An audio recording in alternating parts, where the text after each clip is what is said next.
start the first panel, and the first panel is the access code education. Wow, educational opportunity of women in IT.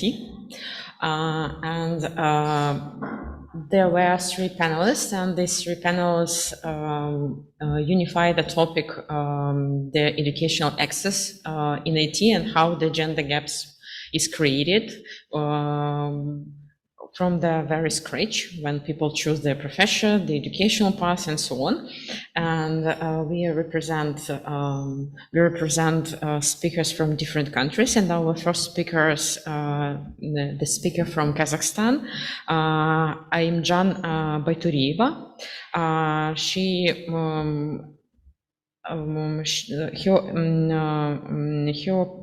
speech, the connection between the level of education of girls and the mentality of the country. And for me personally, it's really interesting that AIYMZHAN presents not only the context of Kazakhstan, but at the same time she has both the academic and practical experience. So she now she makes her PhD in Kazakh National University, but in 2021 she also based online school of mathematics logics for children, and she presents the results, her personal experience, practical experience, and the academic experience as well. So we are ready to present AIYMZHAN. AIYMZHAN, you are here? Hello. Oh, hello. Hi, everyone. Yes, I'm here. Yeah, we hear you perfect. Thank you. Okay. Can I demonstrate, yes, my presentation? Is it visible? Lights perfectly. Okay. So hi to everyone again. My name is AIYMZHAN BAITUREYEVA. I'm PhD candidate at Kazakh National University from Almaty city, it's Kazakhstan. And the topic of my presentation is the connection between the level of education of girls and the mentality of the country. I want to start my presentation with a quote from Napoleon. Once he said, "Give me a good mother, and I will give you a good nation." We all understand that any mother will always try to pass on all her knowledge to her child.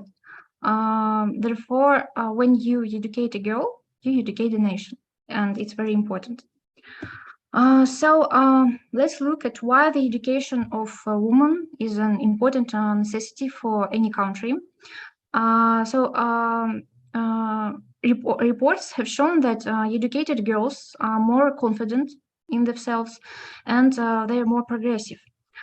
They know their rights, and they can protect their rights, which is a very important factor in building a healthy mentality of the people.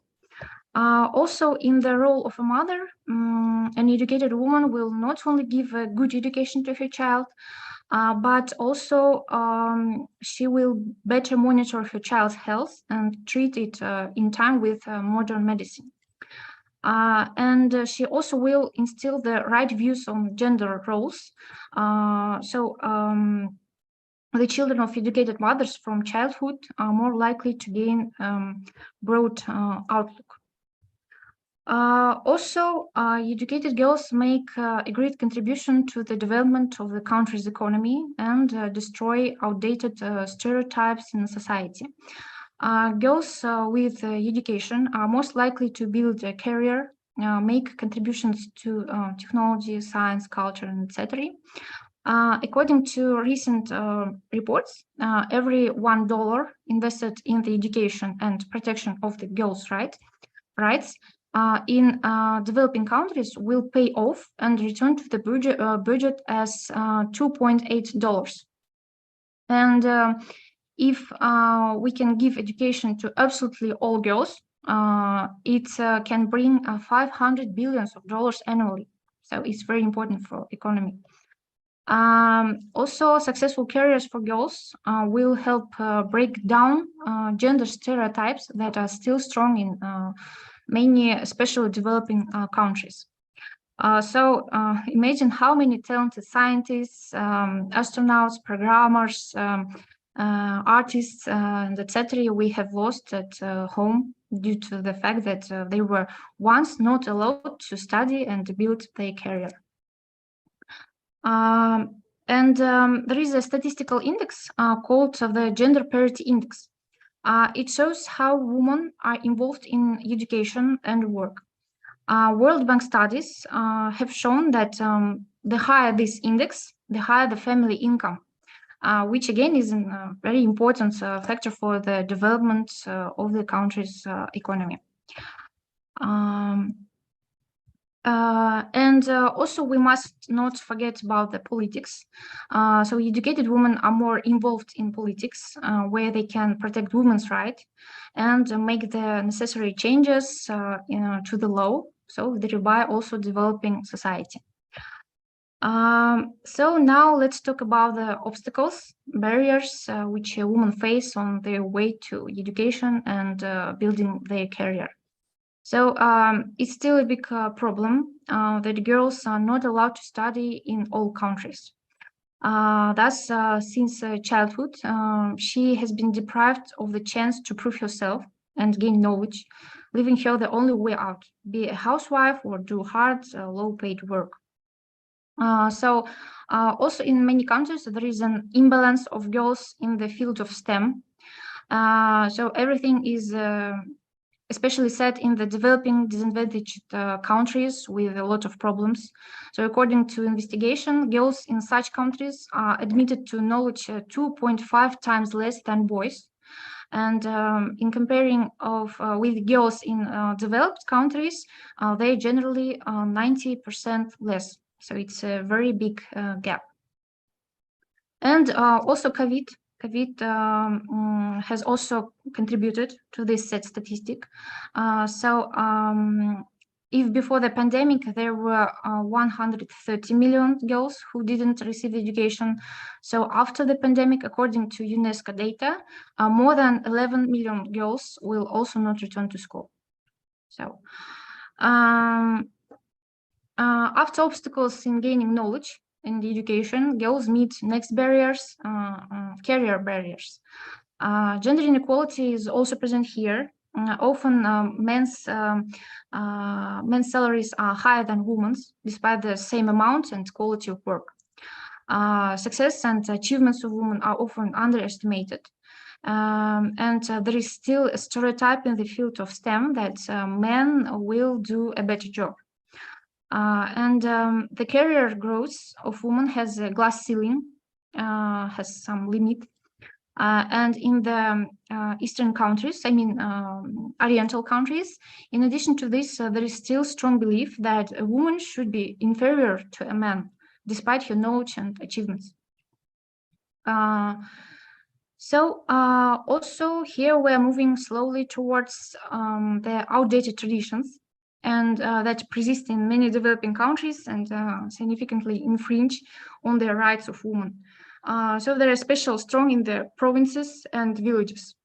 There are often cases when parents in villages, yes, in province, they don't even invest to the girls' education because they thought that it's unnecessary. So they considering it pointless. Girls don't receive any support, moral or financial, no any support. And also girls are told that their only role is only to be a wife and mother, to stay at home and to make homework, just homework. Also a big problem is early marriages. They're very common in provinces, and according to recent reports, more than 41,000 girls under the age of 18 are married daily.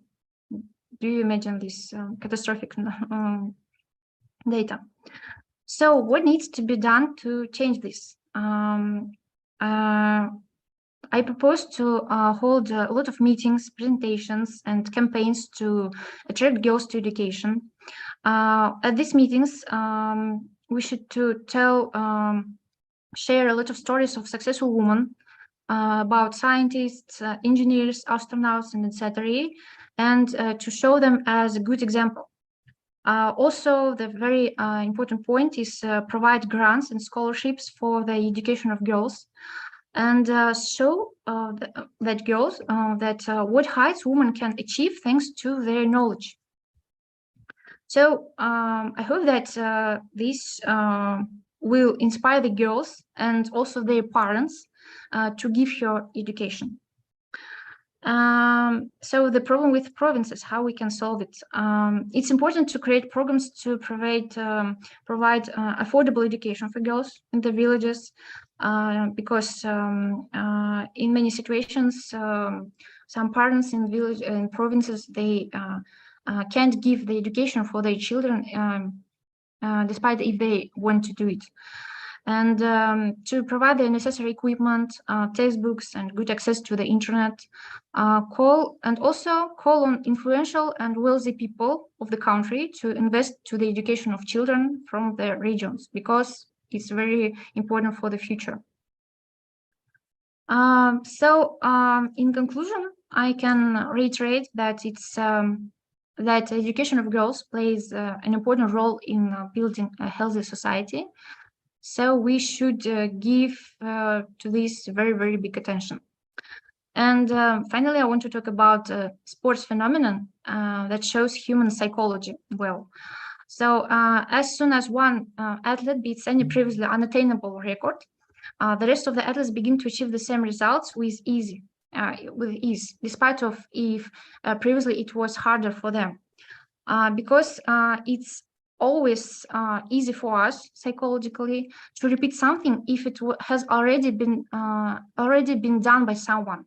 And at the same time, if we don't have an example of a person who has already done this, it seems impossible to us. So I'm sure that every participant of this conference makes a great contribution to gender equality, especially in the field of STEM. So what I want to say, let's grow ourselves and let's be a good example for many, many girls, inspire them to set ambitious goals and develop, to show them how what heights they can achieve also. So this is the end of my presentation. So I wish you all great heights in your careers. And I hope that with small steps, step by step, we can build a healthy society in all countries. So thank you for your attention. Thank you.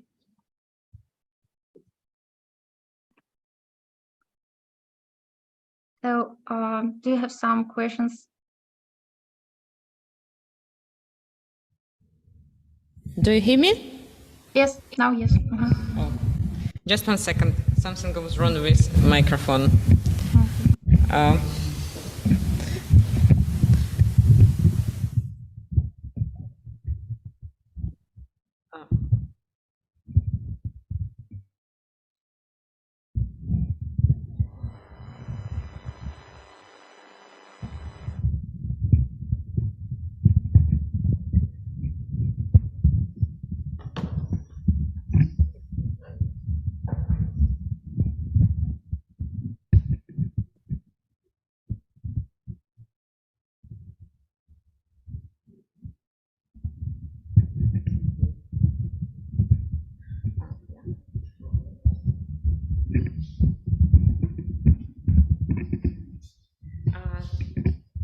Do you hear me now? Yes, now Great. everything is okay. MARINA, thank you very much for your presentation. I know that you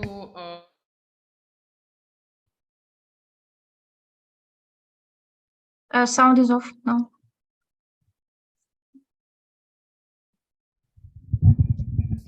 And now? Now Do you it's hear okay. me? Yes, Okay. yes. AIYMZHAN, thank you very much for your presentation. I know that you should leave us. You cannot stay at the end of this panel, and that's why probably if you have any question, you can ask right now. I have one question because for me it's really interesting that you have both academic and practical experience in STEM education in Kazakhstan, and probably you can talk a little bit more about the Kazakhstan context that you face to inequality of gender inequality in IT. So in Kazakhstan, in large cities, yes, there is no big problem, unfortunately, because all girls from large cities, they can equally gain education. All girls from big cities, they gain good education, and also they can build a good career. Big problem is in our provinces. So it's very big problem because a lot of parents, they don't give good education for the girls. But a lot of also problems, it's also occurred in even in large cities. It's about the career building. So it's a lot of stereotypes that boys, they're better in STEM. Yes, they're more they're more clever and etc.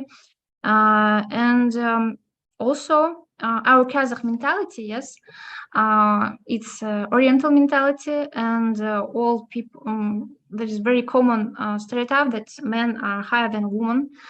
So that's why when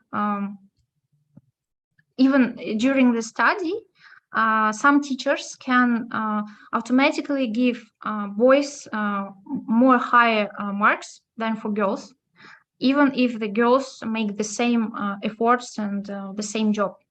And also the interesting thing, which I saw in the university, that even in the IT specialties, yes, in computer science, in informational systems, and etc., in groups, there are more girls students than boys. And I think that it's because in our society, boys, they shouldn't make big efforts to be, how to say, to be approved by the society that they're, how to say, they have some social high level, yes. But girls, they should make much more. So that's why, because of these stereotypes, our girls, they're very ambitious. They're very clever. They try a lot. They're very multitasking. So that's why, how to say, these stereotypes helps us, our girls, to develop much more faster than boys. But the lack of education for girls in the villages, in the provinces, it's a very big problem in our country. Mm-hmm. Thank you so. Wow, thank you so much. Mm-hmm. Maybe someone else have any question to AIYMZHAN? AIYMZHAN. Okay, thank you for your presentation, and I'm pleased to introduce our next speaker, Marina Mentusova, who will be present her research titled "Women on Belarus on the Way to IT: Myths, Fears, and Obstacles." Marina's presentation will focus on the result of her quantity research conducted among women who hesitate to enter the world of the IT industry. And I would also like to highlight that Marina has received a research grant from our project Women in Tech project, and this is a part. This presentation is partly. It's a small part of her big research that connected to how in the Belarusian society the myths and barriers are created, not only for women who wanted to start her career, but also who involves in IT. Marina is a co-founder and CEO of Gender Equality Management, so maybe you can start. Marina, do you hear us? Yeah, thank you a great. lot. So I'm glad to welcome all participants, speakers, and guests of the conference. My name is Marina Mentusova. I am Gender Studies Master student and at EHU, a Women in Tech Fellow and a gender researcher.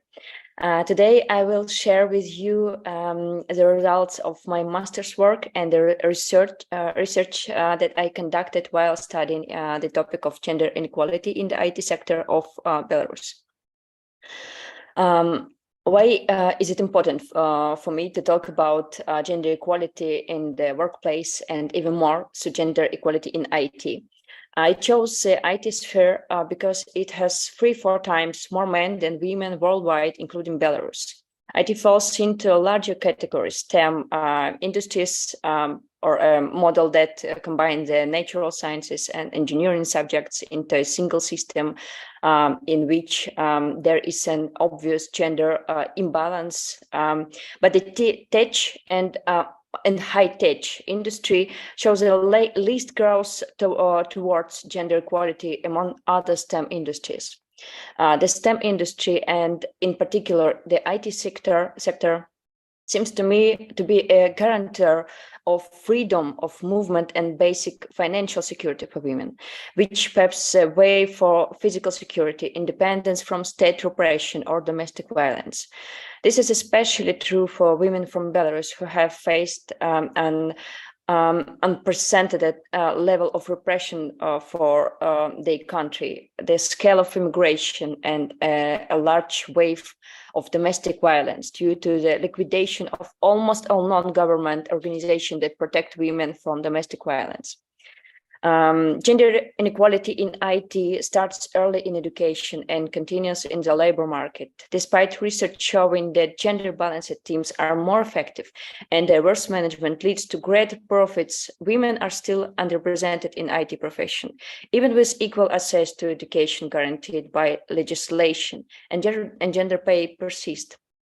This paradox aroused my research interest, and together with the Women in Tech project team, we conducted several important studies, the result and observation of which I want to share with you.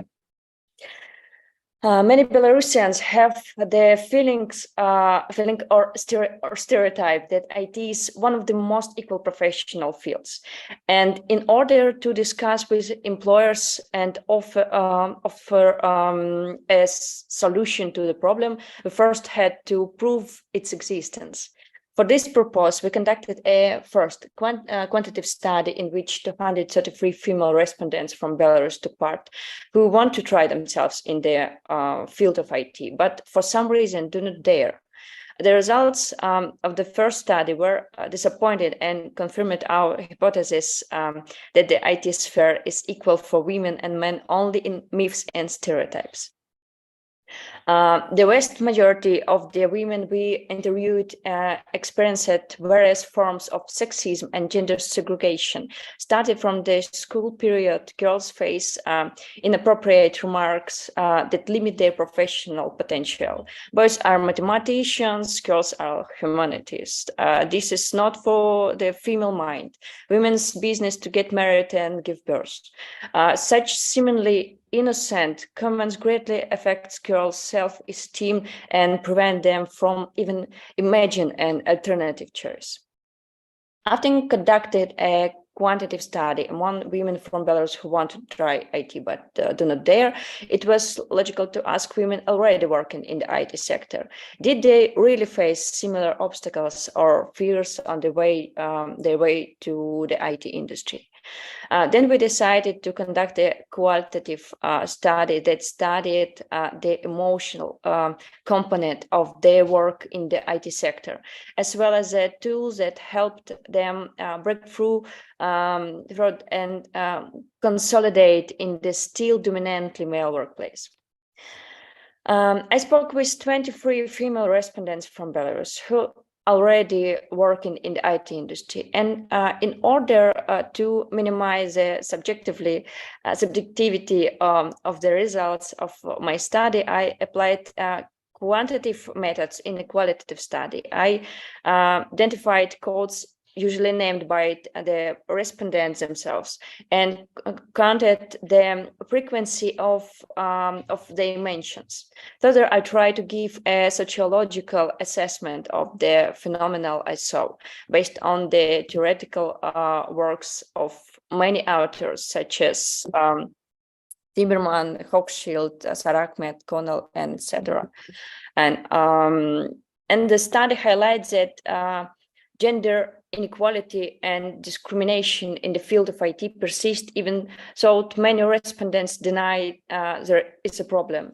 These same respondents face obstacles such as unequal pay, limited career opportunities, stereotypes, and harassment, but consider it normal. Women often internalize gender stereotype and may not even recognize the oppression they face. Despite assimilation, many women still feel lonely in the workplace and cannot freely express themselves, including their emotions. Raising awareness of domestic oppression and combating gender stereotypes and prejudice is critical to creating a more just an inclusive workplace. This is a small spoiler of the results of the study. You are one of the first to hear them publicly. The full results of the study will soon be published on the Women in Tech website. But what I want to tell you now, the IT sector is one of the most male-dominated industries in the world, with women making up only a small percentage of the workforce. However, women in the IT sector have been able to resist gender discrimination and harassment in a variety of ways, and their tactics provide valuable insights into how women can navigate male-dominated industries. One of the most effective tactics used by women in the IT sector is to form alliances with other women and support each other. By building connection with other women, women in the IT sector can create a sense of solidarity and support that can help them navigate the challenges they face. Another tactic used by women in the IT sector is to challenge gender stereotypes and biases by excelling in their work. These tactics not only helps individual women gain recognition and respect, but it can also help to break down gender stereotypes and biases that hinder women's progress in the IT sector. Women in the IT sector have also used legal and institutional means to resist discrimination and harassment. Finally, women in the IT sector have used social media and online platforms to amplify their voices and advocate for change.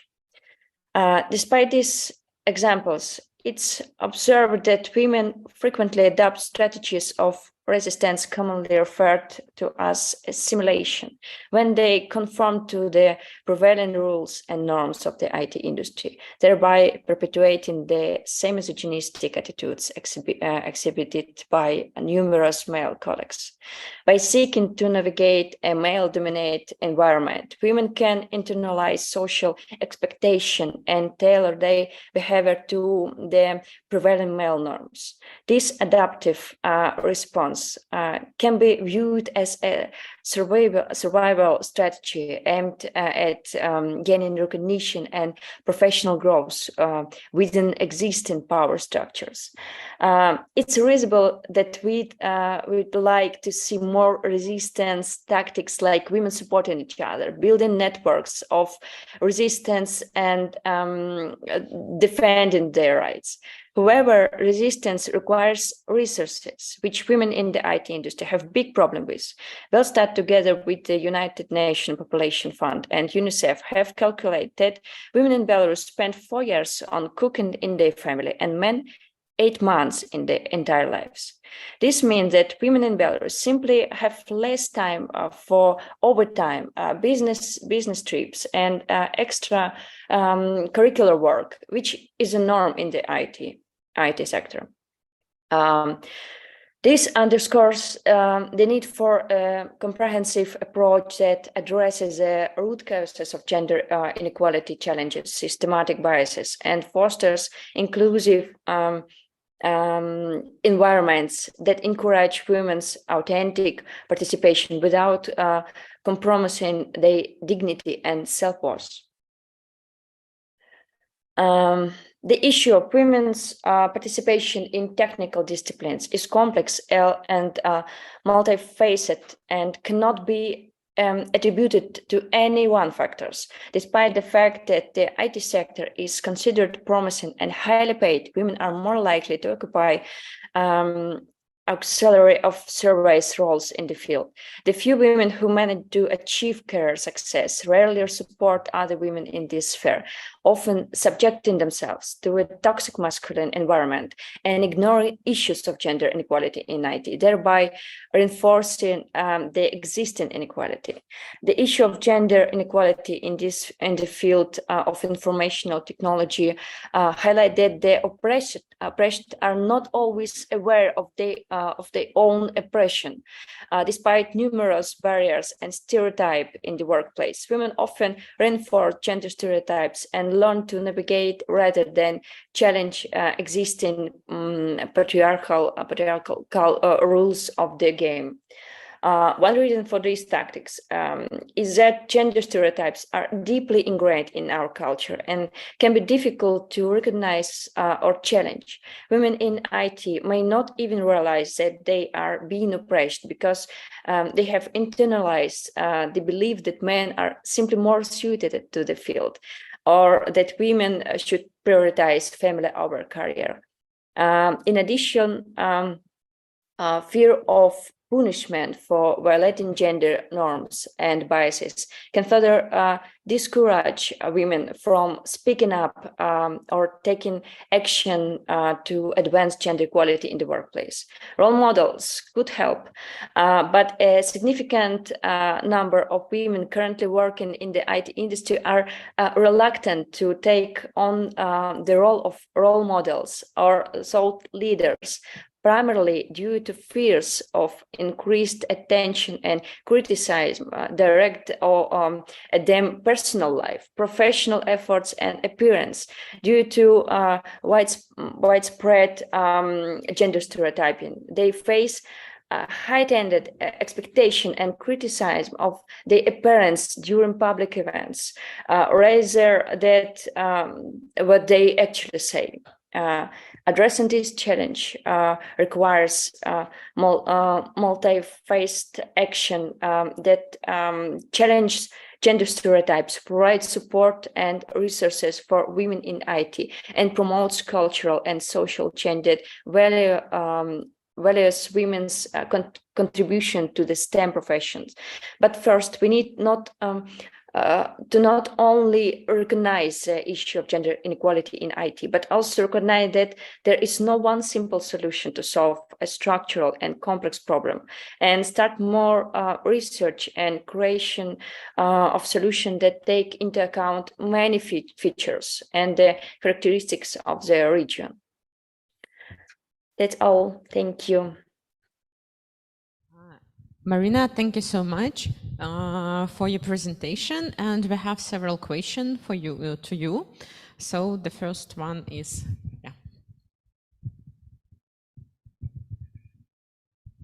Marina, thank you very much. So you have a section in your tactics of resistance, the section, the last one, which called assimilation. May you talk more about this?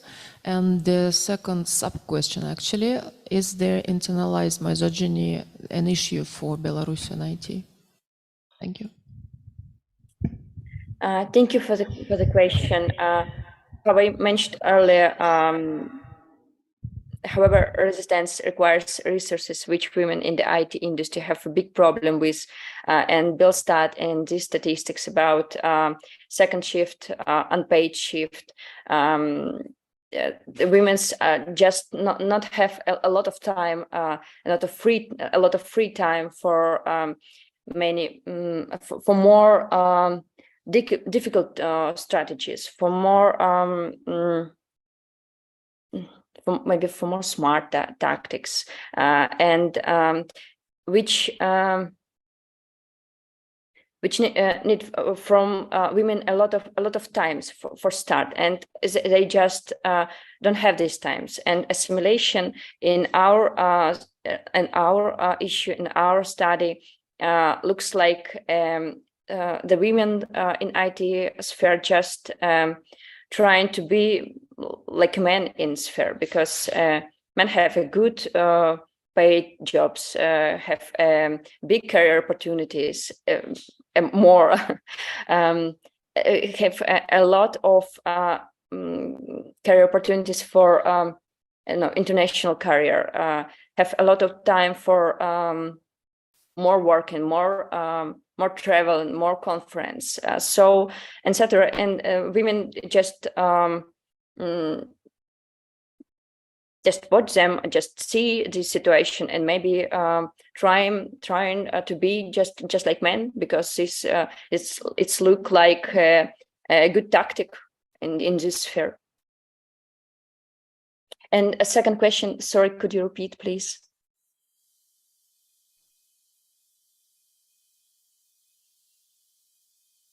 Is there internalized misogyny an issue for Belarusian IT? Okay, thank you. A few weeks ago, I defended my master's thesis, in which I paid great attention to the relationship between the characteristics of the region, cultural myth, and the legacy of the USSR, with the problem of gender inequality in STEM. There I noted that the legacy of the USSR was great, but due to the hostile approach to the introduction of gender mainstreaming, only superficial problems were solved, such as access to education or paid work, but gender stereotypes were not eliminated, which, along with rights, reminded women of the duties of being a mother and wife.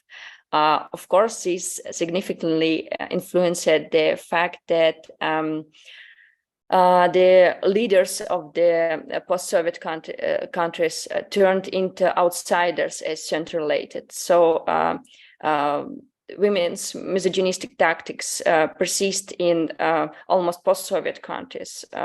Therefore, because we right now we working with a problem, but not with I'm sorry, I forgot the word.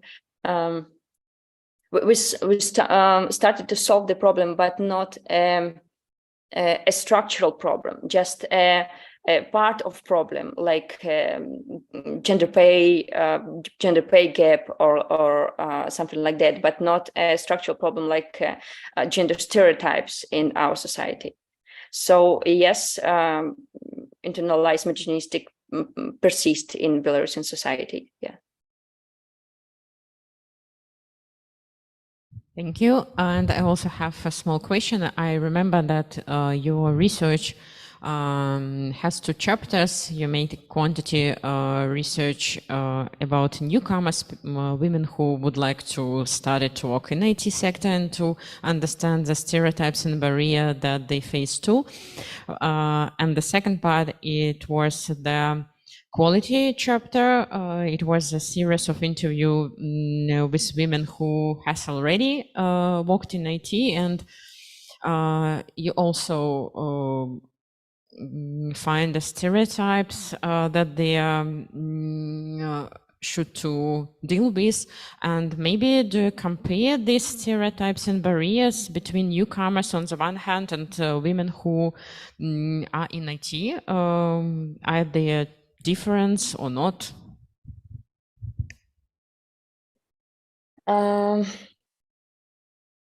Could you repeat first question about my first study? So when you I have only one question. When you you had two chapters of your research, the first chapter that connected to newcomers, people who would like to start work in IT, and the interview, and the second chapter is an interview with women who has already worked in IT. And in the both situation, we talked a lot about stereotypes that women forced to in this position. Do you compare this number of stereotypes? Are they much in common, or they're completely different between these two groups, newcomers and people and women who has already worked? No, this is a similar stereotypes. It's about natural and not natural women's and men profession and jobs, like women more suitable for supporting works, for care. It's like HR, human resources in company, or maybe some management, but not a well-paid profession like in IT sphere. And biggest problem in these stereotypes, it's employers in post-Soviet countries most often simply ignore this problem and didn't see these stereotypes, but they translate these stereotypes. Like when you go to work interview, you often can hear some question. So are you wanna married, or when are you wanna give birth? And this not ethic question, but it's still norm in Belarus society. And this marks for us, this show us what gender stereotypes persist in a society. And employers are deeply convinced that there is no problem at all. And after all, they provide women with equal opportunities. And I hope my works helps to understand that this is not enough.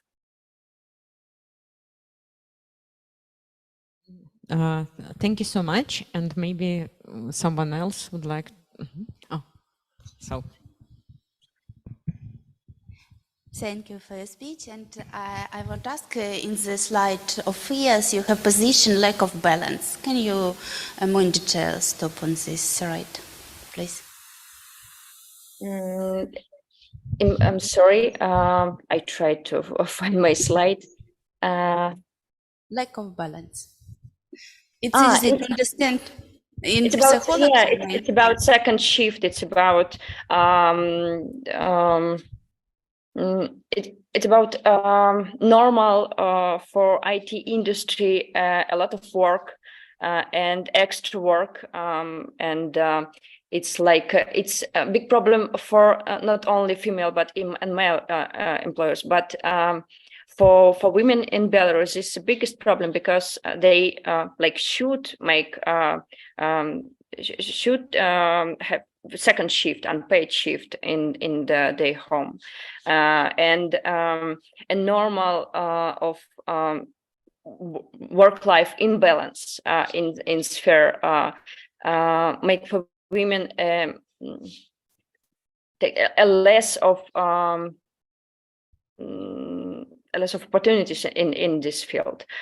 So they really care about this imbalance, because they understand about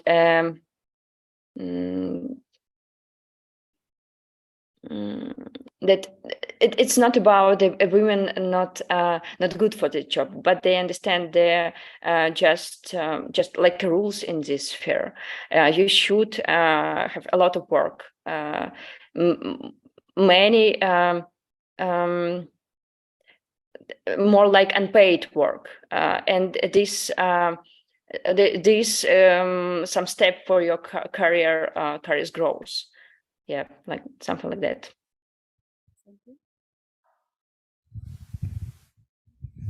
Mm-hmm. And just one comment about your also about your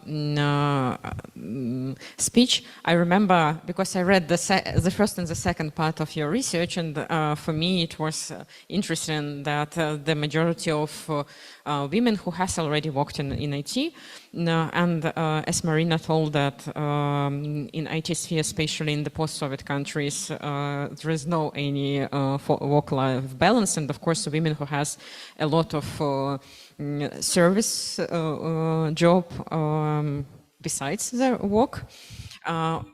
Yes, duties, yes, because it's totally unpaid.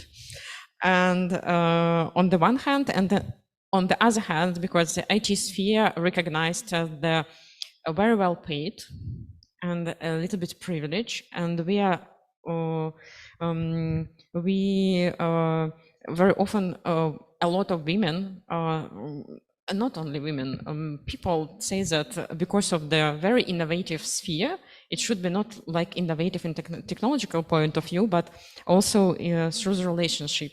It means that we work with innovation and we don't have any discrimination. Oh, it sounds like a poetry. But to tell the truth, it doesn't happen. And through the interview, I was so impressed that so many women describe the discriminations, but they are not recognized as a discrimination. They said that we don't have any discrimination, we don't have any problem, but when they started to describe their duties, their relationship inside the team, they obviously told about discrimination situation. It's a pity. It's really difficult to say that we have discrimination, and maybe it's also connected to lose privileges and something else. Marina, thank you so much, and we continue. The next topic is also the next speakers, also very, very connected to the. Probably we have comments on Zoom. Yeah, can we ask one question, Marina? Of course. We have opportunity to ask not only on site, but also everybody who involved online. Thank you. Thank you for your presentation, first of all. Marina, can you tell us more about your sample? For example, what's their mean age, what's their work experience they have, because it can influence on their answers. Thank you for the question, Alexander. So first, for first study, it's women who want to try themselves in IT fields. And second part, a qualitative study, it's women who are already working. Similar, simple, this women from Belarus, 25 or,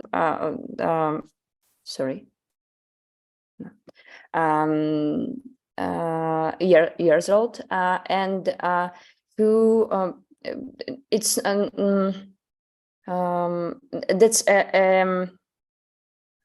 that's the main part. But after interview, I understand that maybe for next studies we should make this simple, maybe more not simple, but more focused in some work experience and some profession in the IT industry, because I have interviewed with women in human resources job and some high-tech quality, high-tech profession in IT, like maybe engineer. And this is a big big difference with these two women, because they have actually a different way in the in IT sphere, and women who work in supporting stuff like human resources, they say, we don't see any problem actually.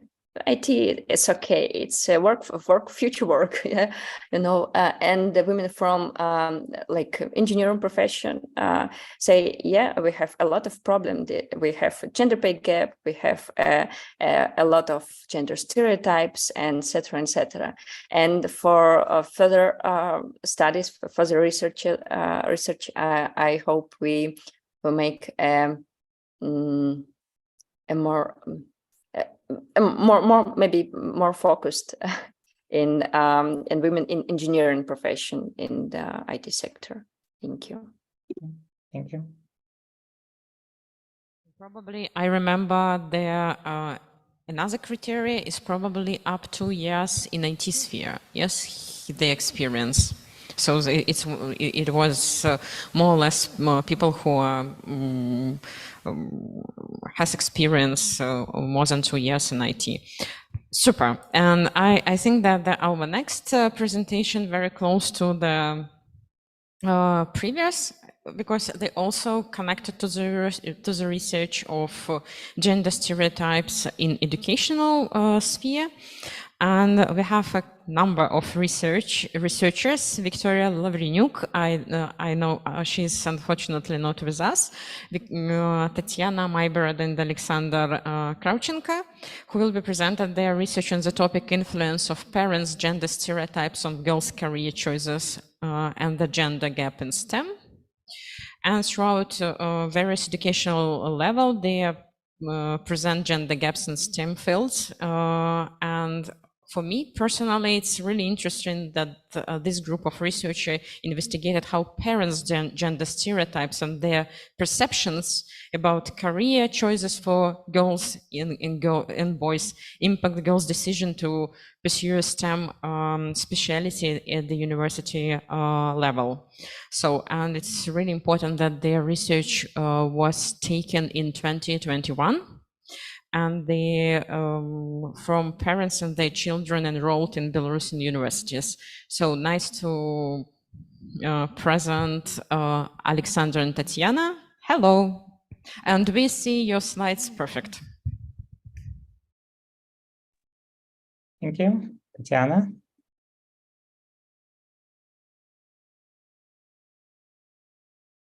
Okay, Tatiana has some technical issues. That's why I will start. Okay, we want to present our research on the topic how parents' gender stereotypes influence on girls' careers and gender gap. We are from Center Behavioral Economics in Belarus, MARINA. And first of all, just some words about situation with gender gap in Belarus. If we look at the statistic, in Belarus has not so bad place with the rank global gender gap report. It's 36, and if we see in the economic, it's also 4th. But the major problem, this index, it's not include all information about how much money have women in the same professional and where they work. For example, we know that we have gender pay gap, and the situation go worse because now it's almost 28%, and every ruble earned by men and women earns just 71.9%. And also what we know is that in the same sphere, how Marina said earlier, for example, in IT, there are very big sometimes gender gap between specialists. One of the reasons, as we think, it's a lot of reasons, it's a very hard topic, but one of the reasons it's the profession what they choose. And we can see it also in education. For example, just 15% of female choose the STEM specialties. For example, from all men who go to study, 57% choose them. And as opposite, as we can see, for social protection, for humanities, pedagogy, environmental sciences, we have more women than men in this specialty. That's why maybe when they choose career to study, and after that they choose career to work, maybe it's one of the problems of gender gap, what we can say. What we do? If you want, I can. I crashed. My computer crashed, and because of that, I couldn't start. Sorry, technical problems in university. Okay. I can. It was my part to present, so I'm sorry. We conducted our research in 2021, and we decided to ask students and their parents about some gender stereotypes in school subjects, in choosing career paths, career specialties, and so on. So our student sample was 200 students. This is first-year students, all of them studying economics.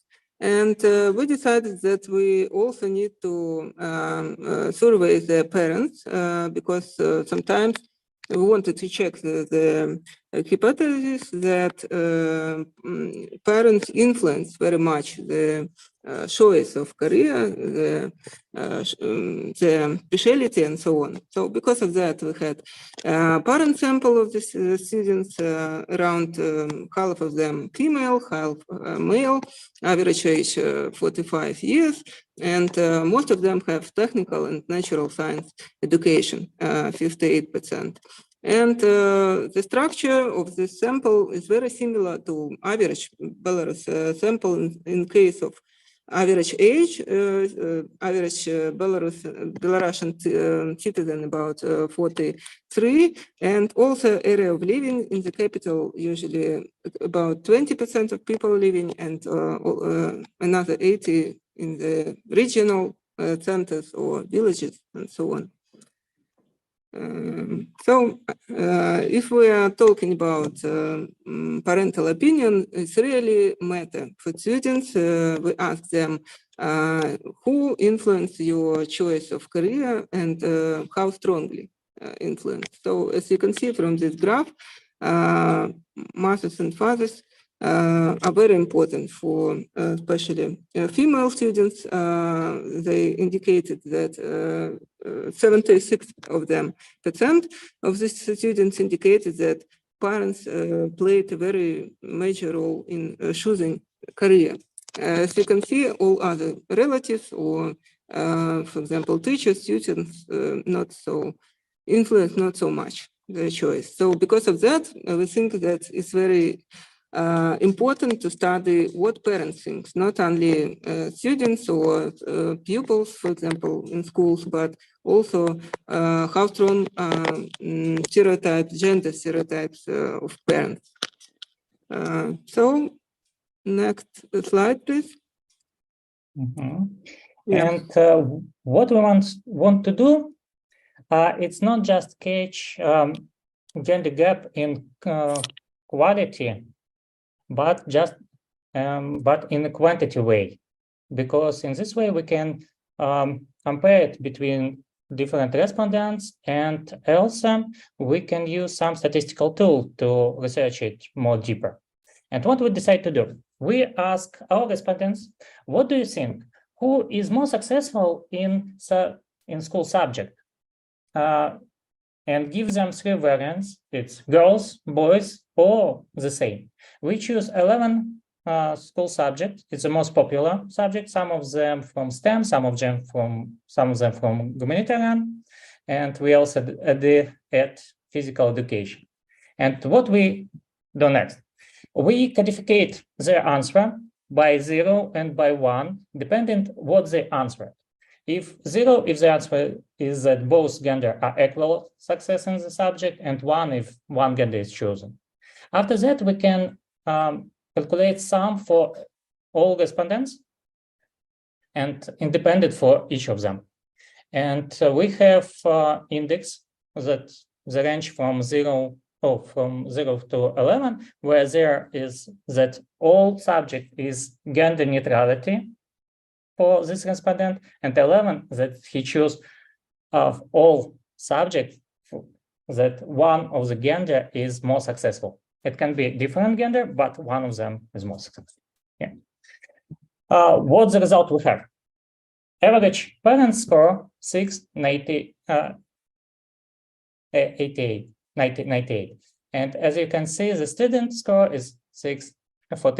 What does this mean? That almost most of the respondents choose more than 6 subjects that they are not gender neutrality.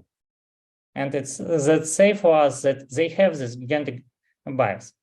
And as you can see, for example, like physics, more than 80% of our respondents says that it's not gender neutrality. The same with literature.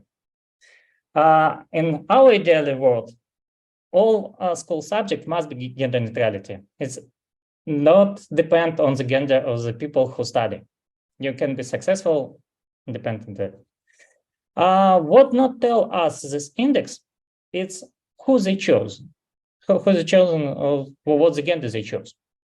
For example, if half of our sample choose the physics that is not gender neutrality, but choose the girl that is more successful than the man, and other half choose the man successful and not the girl, that's why in the average we have gender neutrality in this, because one of them thinks that girl more successful, other parts think other way. And that's why what we do to try to catch this gender biases, we recodificate our answers and put -1 if the answer was that men more successful on subject, and 1 if the answer was that females are more successful in the subject. Now we couldn't calculate sum for each respondent, but we can ever find index for every subject for our sample. We call it girl bias index, and it can be from -1 till 1. -1 will mean that all 100% of respondents choose this subject like not gender neutrality and choose that men more successful on it. And 1 is other way for girl. What we can see now is this result. The blue horizontal line means that the subject is gender neutrality. But also below the line, it means that respondents choose this subject is like more successful boys than girls. And as you can see, some subject more far away from this line, that means that more people choose this subject like more for boys. All the below this line, above this line, it's for girls. For example, literature, native language, more respondents choose like the girls more successful in this subject, and for boys, it's computer science, physics, and math. Some of the subject is gender neutrality or almost gender neutrality, like history, social science, and chemistry. What we can do with this data? First of all, what we're interested in is how this result correlated with parents and children answers. And what we found that it's positive statistically significant influence from the parents gender neutrality index on the same index for the student, for their own child. And another way what we try to do, it's to find this group of people who is more gender biases than others. But we didn't find a statistically significant correlation between any of social or economic indicators. But okay, well, we can say that it's a problem about education, not about the career. That's why we ask 2 independent questions for our respondents about abstract man and girl and boy who finish school with great results, with gold medal, and can choose any career what they want. But they couldn't decide what to choose, and we ask our respondents, please advise them 2 professions. And it was open question. We ask the same to the students. We use abstract boy and girl because we don't want to a situation where the answers influenced by some of characteristics of their own children or their own children preferences. That's why we can clear the answers from this. What we can see, I must say that in this result, we excluded medicine from STEM. I will explain later why it's happened. As you can see, that % of response who offered STEM major, for boys, it's more often they prefer STEM major than for girls. Even if they don't know any further information about girls and boys, they just decide that boys is more preferred the STEM major. On this slide, you can see how which occupation choose more often for girls and for boys.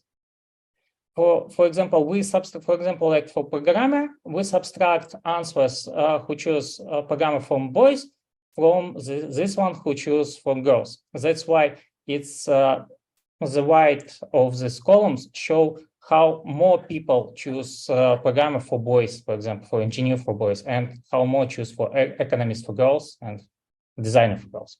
As we can see, we saw gender bias in what care they advise to abstract children. If we have this data, we try to check some our hypotheses. For example, we think that mother will be more likely to choose STEM specialties for girls, but we couldn't find any significant significant statistical significant results that can say yes for this.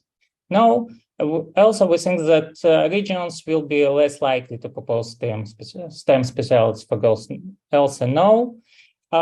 We just find evidence for two our hypotheses, but with some additional words. For example, we think that people with higher education will be more likely to choose STEM specialty than these people who have less than higher education.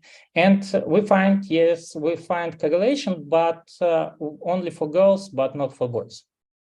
And what's also interesting, we couldn't find that older parents will be less likely to choose STEM specialties for girls. We think it will be like some stereotypes, but no, there is no any correlation with some evidence for parents with secondary specialized education, and that's all.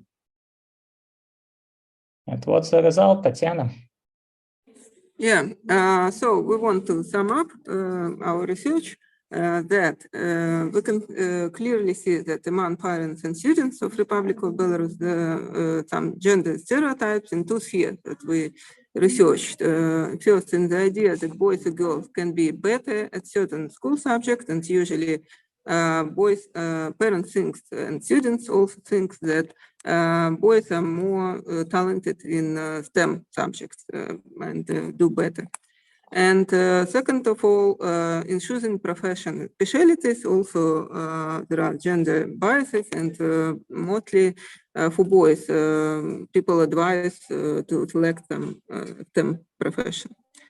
And we wanted to note that we couldn't find any significant correlation between social economic characteristics like gender, area of living, age of parents, and gender biases. So probably they are widespread among every group of society. So there are no special groups that we can address specifically. And we think as behavioral economists, because we are leaders of Center of Behavioral Economics, we're interested what kind of nudges we can propose, for example, to promote STEM specialties among girls. And we think that these nudges should include parents also, because they play a very important role in selecting profession. So next slide. After this preliminary research, we continued our research for United Nations Development Program in Belarus and made a report of behavioral approaches to increase attractiveness of STEM education among school-age girls and their parents, because of course, first-year students of economics are not target group, because it's a little bit too late to address the biases. They already selected some paths, and it's better to work with maybe middle school pupils or high school students, and also to work with their parents, of course. And if you have any comments or questions, maybe want to propose some kind of collaboration, you can contact us, our center. Thank you very much for your attention. Thank you, Tatiana and Alexander, for your brilliant research. For me personally, it was super interesting, and I all the time forget that usually Belarusian teenager started to study at the university after the school, and how parents influences on their decision, because in 17 nobody knows how words really looks like, and for me personally, one number was really interesting, that the parents with less education than high education prefer not to choose the STEM career for girl. And for me, it's a little bit also correlated somehow to the social economical situation, no? Yes, it's. We think that it's one of the reason why they choose. Maybe they have these gender biases, but they saw that sometimes in STEM they can take more money, have more salaries. But it's interesting that they not propose it for girls and think sometimes that it's not for them. Why? We need to describe more. And I also would like to ask: did you make changes between parents from different cities and the villages? For example, the behavior between parents from I don't know, regions and Minsk, or they haven't or not? Yeah, we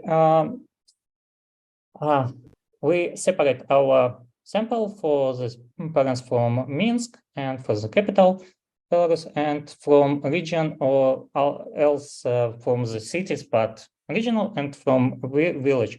But we couldn't find any statistically significant correlation between this parameter and any of the gender biases. That's why we thought that it's, for our interpretation, it's a problem, because it's a problem for society. We couldn't find one group who has great big one gender stereotype with whom we must work. We must work with all society.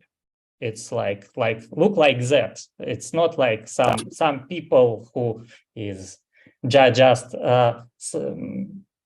retranslate the gender biases. No, it's all in society, as we understand from our research. Someone else except me also have a question, Elmira. Thank you so much for your presentation. It was really interesting. I would like to ask about some figures in your presentation and on your interpretation as well. There was a slide, does parental opinion matter?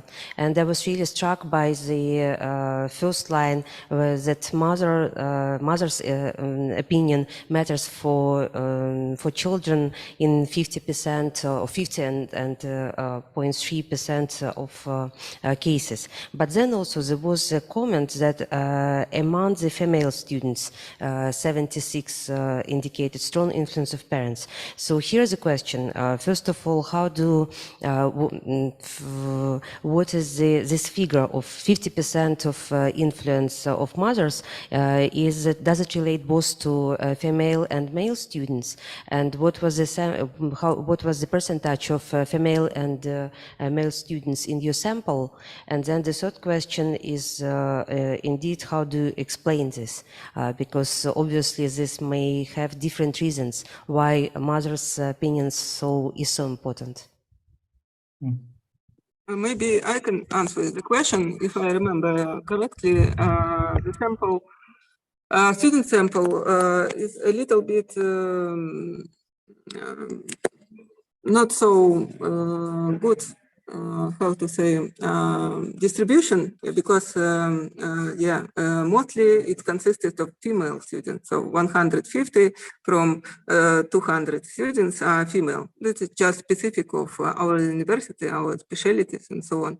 And we decided that we will here show the statistic of parents' influence only for female students, because it's main subject of our survey of this presentation. And I'm sorry, don't remember the numbers for male students, but I suppose it's close, and mothers still will play a more important role in selection. Probably it's connected to my suggestion that is connected with closer relationship, yes, with mothers. Alexander? Yeah, I also don't remember actual numbers, but we see almost the same situation for to catch how gender inequality, gender neutrality index connect to the same gender of parents, and we couldn't find it.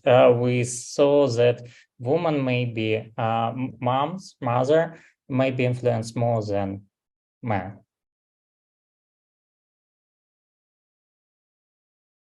Why it's happened? As a researcher, we couldn't say one answer, but we can say just our proposal why our hypothesis why it's happened, but no, we have no evidence to say that it's like work like this.